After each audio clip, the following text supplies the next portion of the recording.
Thank you, Dan. That does it for this panel. And I can now introduce someone I'm really proud to call a friend of mine. I've known him for years. He's been on my radio program a number of times. In fact, if you're listening to Armed American Radio tonight by any chance, he will be on for 3 segments. He is the president of the Constitutional Sheriffs and Peace Officers Association, Sheriff Richard Mack, and he is a badass.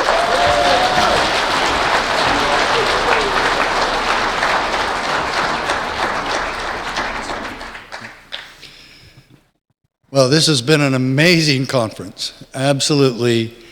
I have been blessed for being here and sometimes just talking with so many of you. It's been a real blessing. I want to thank Alan, Mark, everybody for having me here.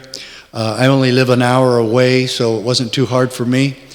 I live in Gilbert, but while I've been here, I've reiterated some of my feelings about government and Constitution and the Declaration of Independence. And we train sheriffs and peace officers all across this country to do one simple thing: keep your oath. And I'm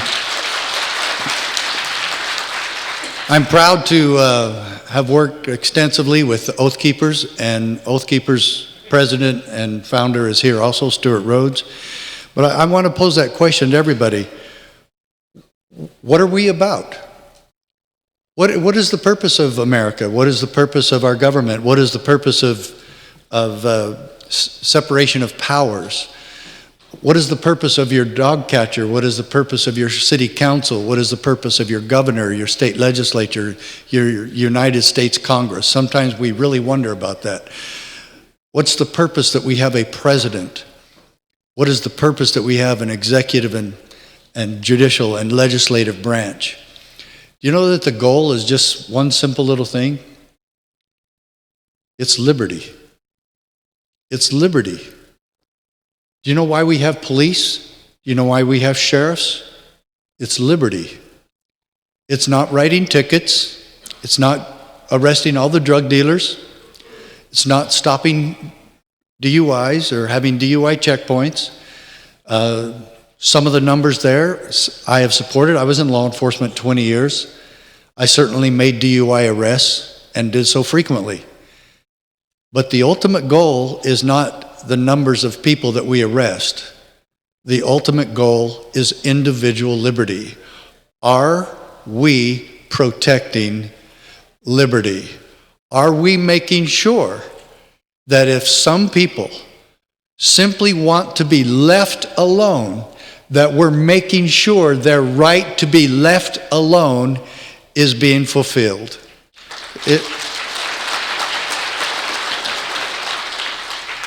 When I was sheriff here in Arizona, I did something really super crazy. I actually sued the Clinton administration. And that was actually, yeah. Well, I actually, there's a miracle there also. I sued the Clintons and lived to tell about it.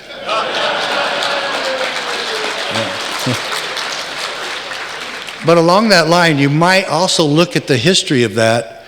I'm the only person to sue Bill Clinton on a non-sexual matter. Yeah.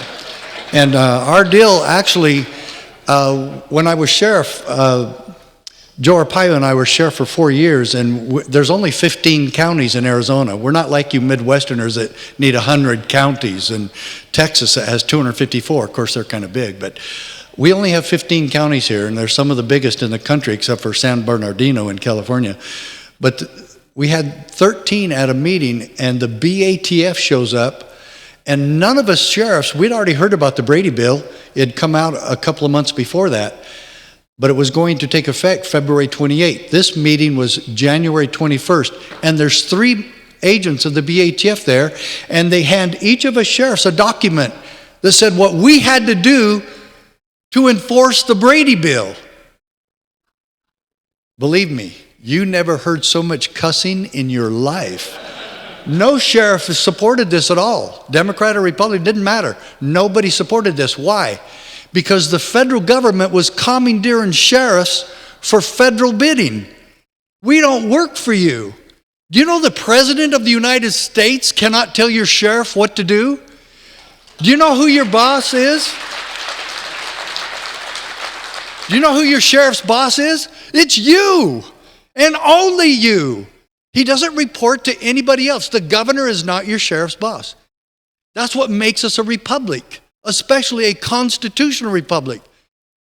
He only answers to his constituents. You are his boss. And in that, he promised you, when he took his job, he promised you in solemn oath that he would uphold and defend the United States Constitution. Therein lies the program and the contract that he has with you. He can't violate that even if you ask him to. He took a solemn oath. And so this boils down to very fundamental beliefs and very fundamental principles. And I wrote a book about it right after I did, well, a few years after I did the lawsuit. And it's called The County Sheriff, America's Last Hope. And any of you would like a copy of this, I have actually copies out at the Gun Owners of America table. They left early and I took over the table. But I did it with their permission. But this is the deal. On October 12th, we have sheriffs from all over the country and a chief of police who have announced publicly that they will no longer and will never enforce gun control laws in their jurisdictions. Now, on October 12th, we're going to honor these people, and they're coming here to speak in Mesa, Arizona. And I have tickets to that event. And what would this event been here? What would this event have been if only 20 or 40 showed up? And I'm fearing that that's going to happen on our event because I've found out there's 2 other big events happening on the same day right here in Arizona.